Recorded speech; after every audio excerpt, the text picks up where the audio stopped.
আসসালামু আলাইকুম। সবাইকে স্বাগত জানাচ্ছি। আমি নাসরুল ইসলাম তন্ময়। শুরুতে বিআরবি কেবল সংবাদ শিরোনাম জানিয়ে দেব এই মুহূর্তে হাতে পাওয়া সর্বশেষ গুরুত্বপূর্ণ আপডেট বাংলা সংবাদ। শুরুতেই থাকছে দাবি মেনে নিতে 24 ঘন্টার আলটিমেটাম কোঠা আন্দোলনকারীদের। রাষ্ট্রপতিকে দেওয়া স্মারকলিপিতে 24 ঘন্টার সময় বেঁধে দিয়েছেন কোঠা বিরোধী আন্দোলনকারীরা। এই সময়ের মধ্যে সরকার যদি কোনো সিদ্ধান্তে না যায় তাহলে আরও কঠোর কর্মসূচি ঘোষণা করবে কোঠা বিরোধী আন্দোলনের প্ল্যাটফর্ম বৈষম্য বিরোধী ছাত্র আন্দোলন। এবারে জানাবো, স্বরাষ্ট্রমন্ত্রী আসাদুজ্জামান খান কামাল বলেছেন কোটা আন্দোলনে উস্কানিদাতা আছে, কোটা আন্দোলনকারীদের ভুল পথে নেওয়া হচ্ছে। জানাবো, যুক্তরাজ্যে থাকতে হলে রাজনীতি ছাড়তে হবে তারেককে। যুক্তরাজ্যে নতুন সরকার দায়িত্ব গ্রহণ করেছে। নতুন সরকার দায়িত্ব গ্রহণ করবার পরই সে দেশের অভ্যন্তরীণ নীতি, পররাষ্ট্রনীতি বেশ কিছু পরিবর্তন এনেছে। স্টারমার সরকার অভিবাসী নীতির বিপক্ষে নয়, তবে অভিবাসীদের জন্য সীমারেখার মধ্যে আবদ্ধ করা উচিত বলে মনে করছে তার সরকার। আর এ কারণে বিপদে পড়েছেন তারেক রহমান। প্রিয় দর্শক, তারেক রহমান কি যুক্তরাজ্যে থাকতে পারবেন নাকি যুক্তরাজ্য ছাড়তে হবে, এ বিষয়ে একটি তথ্যমূলক আলোচনা আপনাদের সামনে উপস্থাপন করছি, সঙ্গেই থাকুন। এদিকে 1.5 কোটি টাকা চুরি করে স্বামীর হাতে তুলে দিলেন স্ত্রী। রাজধানীর মোহাম্মদপুরে বাবার সিন্দুক ভেঙে 1,66,00,000 টাকা চুরি করে নিজের পছন্দের বিয়ে করা স্বামীর হাতে তুলে দিয়েছেন মিনা হামিদ নামের এক তরুণী। এবারে থাকছে, প্রধানমন্ত্রী শেখ হাসিনা বলেছেন মুক্তিযোদ্ধাদের নাতিরা যদি কোটা না পায় তাহলে কোটা কি রাজাকারের নাতিরা পাবে? মুক্তিযোদ্ধাদের বিরুদ্ধে কথা বলার অধিকার তোমাদের কে দিয়েছে? রোববার বিকাল 4টায় গণভবনে চীন সফর নিয়ে অনুষ্ঠিত সংবাদ সম্মেলনে এক প্রশ্নের জবাবে প্রধানমন্ত্রী একথা বলেছেন। এবং সর্বশেষ জানাবো আন্তর্জাতিক সংবাদ। যুদ্ধবিরতির চুক্তি নিয়ে নেতানিয়াহুর বিরুদ্ধে গুরুতর অভিযোগ। 10 মাস গড়িয়েছে ফিলিস্তিন ইসরায়েল যুদ্ধ। দুদেশের মধ্যকার এই যুদ্ধ থামাতে প্রচেষ্টা চালিয়ে যাচ্ছে যুক্তরাষ্ট্র সহ বিভিন্ন দেশ। তবে দুপক্ষের মধ্যে এখনও কোনো সুরাহা হয়নি। এমনকি যুদ্ধবিরতির জন্য নিজেদের শর্তে ছাড় দিয়েছে ফিলিস্তিনি স্বাধীনতাকামীদের সংগঠন হামাস। এমন পরিস্থিতিতে গাজায় যুদ্ধবিরতি নিয়ে ইসরায়েলের প্রধানমন্ত্রী বেঞ্জামিন নেতানিয়াহুর বিরুদ্ধে গুরুতর অভিযোগ উঠেছে। তার কারণেই শেষ পর্যন্ত এই যুদ্ধবিরতির চুক্তিটি ভেস্তে যেতে পারে। এতক্ষণ শিরোনাম শুনছিলেন, এবার বিস্তারিত। প্রিয় দর্শক, আপনি যদি এই চ্যানেলে নতুন হয়ে থাকেন, ভিডিওটি দেখতে দেখতে চ্যানেলটি সাবস্ক্রাইব করে আমাদের সঙ্গেই থাকুন। আর এই ভিডিও সম্পর্কে আপনি আপনার মূল্যবান মতামতটি কমেন্ট বক্সে জানিয়ে দিন। আর হ্যাঁ প্রিয় দর্শক, জানিয়ে দিন ভিডিওটি কোথা থেকে দেখছেন। দাবি মেনে নিতে 24 ঘন্টার আলটিমেটাম কোটা বিরোধী আন্দোলনকারীদের। রাষ্ট্রপতিকে দেওয়া স্মারকলিপিতে 24 ঘন্টার সময় বেঁধে দিয়েছেন কোটা বিরোধী আন্দোলনকারীরা।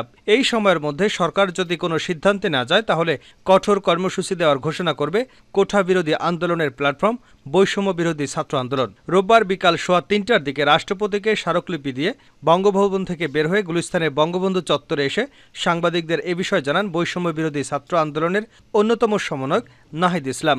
এ সময় রাজধানীর শাহবাগ থানায় কোটা বিরোধীদের নামে করা মামলা প্রত্যাহারের পূর্বে দেওয়া 24 ঘন্টার আলটিমেটামের সঙ্গে আরও 24 ঘন্টার সময় বাড়িয়ে দেন তিনি। এনে বিকাল 3টার দিকে আন্দোলনরত শিক্ষার্থীদের একটি প্রতিনিধি দল রাষ্ট্রপতির সামরিক সচিবের কাছে স্মারকলিপি জমা দেন। বঙ্গভবন থেকে বের হয়ে শিক্ষার্থীদের প্রতিনিধি দলটি এ তথ্য জানায়। দুপুর 2:15টার দিকে পুলিশের সহায়তায় বৈষম্য বিরোধী ছাত্র আন্দোলনের সমন্বয়ক 12 সদস্য বিশিষ্ট প্রতিনিধি দল বঙ্গভবনে যায়। গত 11 জুলাই শাহবাগ মোড়ে পুলিশের সঙ্গে আন্দোলনকারীদের ধাক্কাধাক্কির ঘটনা ঘটে। এমনকি ব্যারিকেড ভেঙে খানিকটা সামনে অগ্রসর হয় এবং জলকামানের উপর উঠে উল্লাসও করেন অনেক আন্দোলনকারীরা। এই ঘটনায় শিক্ষার্থীদের বিরুদ্ধে রাজধানীর শাহবাগ থানায় মামলা হয়। মামলাটি প্রত্যাহার এবং নিজেদের এক দফা দাবি নিয়ে গতকাল বঙ্গভবন অভিমুখে পদযাত্রা ও রাষ্ট্রপতি বরাবর স্মারকলিপি প্রদানের কর্মসূচি হাতে নেয় প্ল্যাটফর্মটি। এছাড়া তাদের বিরুদ্ধে করা এই মামলাকে মিথ্যা অভিহিত করে তা প্রত্যাহারের জন্য 24 ঘন্টার আলটিমেটামও দেয় এই প্ল্যাটফর্মটি। গতকাল 6:30টার দিকে ঢাকা বিশ্ববিদ্যালয়ের কেন্দ্রীয় লাইব্রেরির সামনে আয়োজিত এক সংবাদ সম্মেলনে কর্মসূচি ঘোষণা করে বৈষম্য বিরোধী ছাত্র আন্দোলনের অন্যতম সমন্বয়ক হাসনাত আবদুল্লাহ। তিনি বলেন, কোটা বৈষম্য নিরসন করে সংসদে আইন পাশের লক্ষ্যে জরুরি অধিবেশন আহ্বান এবং 24 ঘন্টার মধ্যে মিথ্যা মামলা প্রত্যাহারের দাবিতে রোববার বেলা 11টায় বঙ্গভবন অভিমুখে গণপদযাত্রা ও রাষ্ট্রপতি বরাবর স্মারকলিপি প্রদান করা হয়। কোটা আন্দোলনে উস্কানিদাতা আছে স্বরাষ্ট্রমন্ত্রী। স্বরাষ্ট্রমন্ত্রী আসাদুজ্জামান খান কামাল বলেছেন, কোটা আন্দোলনে উস্কানিদাতা আছে, কোটা আন্দোলনকারীদের ভুল পথে নেওয়া হয়েছে। রোববার মাদকদ্রব্যের অপব্যবহার এবং অবৈধ পাচার বিরোধী আন্তর্জাতিক দিবস 2024 উপলক্ষে আয়োজিত আলোচনা সভায় সাংবাদিকদের প্রশ্নের জবাবে তিনি এমন মন্তব্য করেছেন। তিনি বলেন, থানায় মামলা হয়েছে, তদন্তের আগে কিছু বলা যাবে না। আন্দোলনকারীরা যা করেছে তা না বুঝে করেছে। হাইকোর্টের আপিল বিভাগের সিদ্ধান্ত অনুযায়ী শুনানি হবে 8 তারিখে।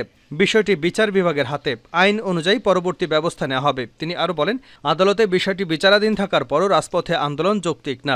কোটা বিরোধীদের বিরুদ্ধে শাহবাগে মামলা করার বিষয়ে মন্ত্রী বলেন, মামলায় যে অভিযোগ উল্লেখ করা হয়েছে তার সত্যতা পাওয়া না গেলে মামলা খারিজ হয়ে যাবে। এর আগে মূল অনুষ্ঠানে মাদক চোরাচালান নিয়েও কথা বলেন মন্ত্রী। মিয়ানমারকে উদ্দেশ্য করে মন্ত্রী বলেন, মাদক চোরাচালান ঠেকাতে দেশটির কাছ থেকে অনেক সহযোগিতা পাওয়া যাচ্ছে না। যুক্তরাজ্যে থাকতে হলে রাজনীতি ছাড়তে হবে তারেক রহমানকে। যুক্তরাজ্যে নতুন সরকার দায়িত্ব গ্রহণ করেছে। নতুন সরকার দায়িত্ব গ্রহণ করবার পর থেকেই দেশের অভ্যন্তরীণ নীতি, পররাষ্ট্রনীতিতে বেশ কিছু পরিবর্তন এনেছে সরকার।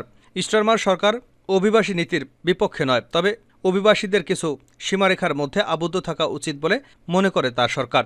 স্টারমার সরকার মনে করছে যে অভিবাসীরা যুক্তরাজ্যে অবস্থান করে যা খুশি তা করলে যেমন পররাষ্ট্রনীতির উপর প্রভাব পড়বে, অন্যদিকে যুক্তরাজ্যের স্থিতিশীলতা এবং ভারসাম্য নষ্ট হচ্ছে।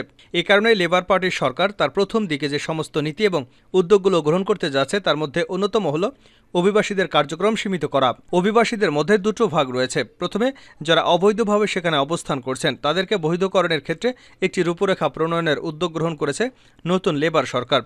এই উদ্যোগ বাস্তবায়িত হলে তাদের একটি বড় অংশই বৈধ হওয়ার সুযোগ পাবে। অন্যদিকে যারা অবৈধ অবস্থায় থাকার পর রাজনৈতিক আশ্রয় লাভ করেছে, নানা কারণে তাদেরকেও একটি গণ্ডির মধ্যে রাখার জন্য উদ্যোগ গ্রহণ করা হয়েছে। এর মাধ্যমে একটি সুস্পষ্ট নীতিমালা তৈরি করা হয়েছে।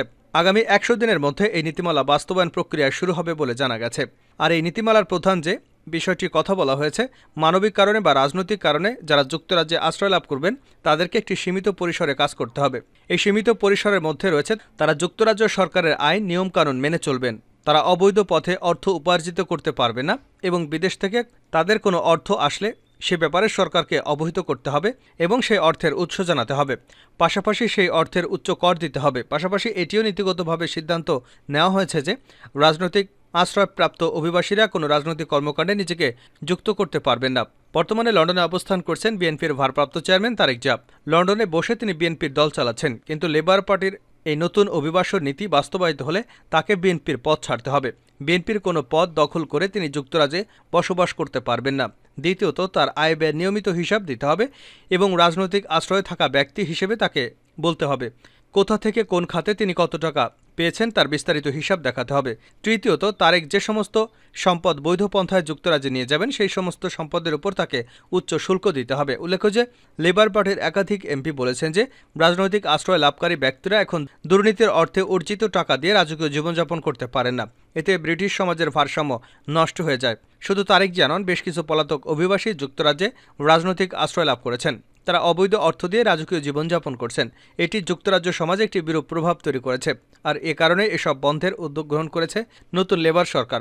লেবার সরকার মনে করছে যে যারা রাজনৈতিক আশ্রয় লাভ করেছেন তারা মানবিক কারণে পেয়েছেন এবং তাদের সেরকম জীবনযাপন করা উচিত। কিন্তু মানবিক কারণে আশ্রয় পাওয়া ব্যক্তিরা যখন রাজকীয় জীবনযাপন করবেন তখন তা দৃষ্টিকটু এবং অন্যায্য বটে। আর এ কারণেই তারা এটা বন্ধের জন্য উদ্যোগ গ্রহণ করেছে। এটি বাস্তবায়িত হলে তারেক জিয়ার বর্তমান অবস্থায় লন্ডনে থাকা অসম্ভব হয়ে পড়বে। হয় তাকে রাজনীতি ছাড়তে হবে অথবা যুক্তরাজ্য ছাড়তে হবে। বাবার 1.5 কোটি টাকা চুরি করে স্বামীর হাতে তুলে দিলেন স্ত্রী। রাজধানীর মোহাম্মদপুরে বাবার সিন্দুক থেকে 1,66,00,000 টাকা চুরি করে নিজের পছন্দের বিয়ে করা স্বামীর হাতে তুলে দিয়েছেন মিনা হামিদ নামের এক তরুণী। টাকা চুরির ঘটনায় মামলার 4 দিনের মাথায় ওই তরুণী এবং তার স্বামী সাকিবুল হাসানকে আটক করে পুলিশ। উদ্ধার করা হয় 90 লাখ টাকা। জানা যায়, মোহাম্মদপুরে নিজ বাসা থেকে 1.5 কোটি টাকারও বেশি চুরির ঘটনায় অজ্ঞাতনামা ব্যক্তিদের আসামি করে মামলা করেন ঠিকাদার ব্যবসায়ী আব্দুল হামিদ। মামলা হওয়ার 4 দিনের মাথায় পুলিশ জানতে পারে টাকা চুরির সঙ্গে আব্দুল হামিদের একমাত্র মেয়ে মিনা হামিদ জড়িত। এই ঘটনায় মেয়েকে গ্রেপ্তার করে পুলিশ। জিজ্ঞাসাবাদে মিনা হামিদ পুলিশকে জানায় বাবার সিন্দুক থেকে টাকা চুরি করে নিজের পছন্দের বিয়ে করা স্বামী সাকিবুল হাসানের হাতে তুলে দিয়েছেন তিনি। পরে পুলিশ সাকিবুল হাসানকে গ্রেপ্তার করে এবং তার কাছ থেকে চুরির 90 লাখ টাকা উদ্ধার করে। মোহাম্মদপুর থানার ওসি মোহাম্মদ মাহফুজুল হক ভূঁইয়া জানান, ব্যবসায়ী হামিদের টাকা চুরির ঘটনায় জড়িত তার একমাত্র মেয়ে মিনা হামিদ এবং তার স্বামী সাদিকুল। জিজ্ঞাসাবাদে তারা টাকা চুরির কথা স্বীকার করেছেন। শেষ করছে আন্তর্জাতিক সংবাদ দিয়ে। চুক্তি নিয়ে নেতানিয়াহুর বিরুদ্ধে গুরুতর অভিযোগ। 10 মাসে গড়িয়েছে ফিলিস্তিন ইসরায়েল যুদ্ধ। দুদেশের মধ্যকার এ যুদ্ধ থামাতে প্রচেষ্টা চালিয়ে যাচ্ছে যুক্তরাষ্ট্র সহ বিভিন্ন দেশ। দুপক্ষের মধ্যে এখনও কোনো সুরাহা হয়নি। এমনকি যুদ্ধবিরতির জন্য নিজেদের শর্তে ছাড় দিয়েছে ফিলিস্তিনের স্বাধীনতাকামীদের সংগঠন হামাস। এমন পরিস্থিতিতে গাজায় যুদ্ধবিরতি নিয়ে ইসরায়েলের প্রধানমন্ত্রী বেঞ্জামিন নেতানিয়াহুর বিরুদ্ধে গুরুতর অভিযোগ উঠেছে। শনিবার টাইমস অব ইসরায়েলের এক প্রতিবেদনে এ তথ্য জানানো হয়েছে। ইসরায়েলের এক কর্মকর্তা সংবাদ মাধ্যম চ্যানেল 12কে বলেন, আলোচনা এখন যে পর্যায়ে আছে তা অব্যাহত থাকলে আগামী 2 সপ্তাহের মধ্যে চুক্তিতে পৌঁছানো সম্ভব। কিন্তু নেতানিয়াহু যেসব শর্ত আরোপ করেছে তাই প্রক্রিয়াকে বাধাগ্রস্ত এমনকি থামিয়ে দিতে পারে। অন্যদিকে এক বিবৃতিতে এই অভিযোগ অস্বীকার করেছে নেতানিয়াহু। তাদের দাবি, হামাস তাদের পরিকল্পনা পরিবর্তন করেছে। শুক্রবার ইসরায়েলের সংবাদ মাধ্যম জানায়, আলোচনার ক্ষেত্রে নতুন শর্ত যোগ করেছেন নেতানিয়াহু। তার অন্যতম শর্ত হল গাজা এবং মিশরের সীমান্তবর্তী স্থানে ইসরায়েলের সেনারা থাকবে। এছাড়া গাজার উত্তরাঞ্চলে হামাসের যে কোনো যোদ্ধাকে ফিরতে দেওয়া হবে না। প্রতিবেদনে বলা হয়েছে, নেতানিয়াহুর আরোপ করা এসব শর্ত যুদ্ধবিরতির আলোচনাকে ভণ্ডুল করে দিতে পারে। গত মে মাসে গাজা যুদ্ধবিরতির জন্য 3 স্তরের যুদ্ধবিরতির পরিকল্পনা প্রস্তাবনা করেন মার্কিন প্রেসিডেন্ট জো বাইডেন। এই প্রস্তাবে বলা হয়, যুদ্ধ শেষ হলে নিজেদের সব সেনা প্রত্যাহার করে নেবে ইসরায়েল। তবে এখন যুদ্ধবিরতির এই শর্তটি অস্বীকার করছে নেতানিয়াহু। ইসরায়েলি জিম্মিদের সংগঠন জানিয়েছে, নেতানিয়াহুর এমন অবস্থানের কারণে যুদ্ধবিরতির এই চেষ্টাটি আটকে যেতে পারে। তারা নেতানিয়াহুর এমন অবস্থান নিয়ে শঙ্কা এবং অবাক বলে মন্তব্য করেছেন। সব বাদ দিয়ে যুদ্ধবিরতির দাবি করেছেন তারা।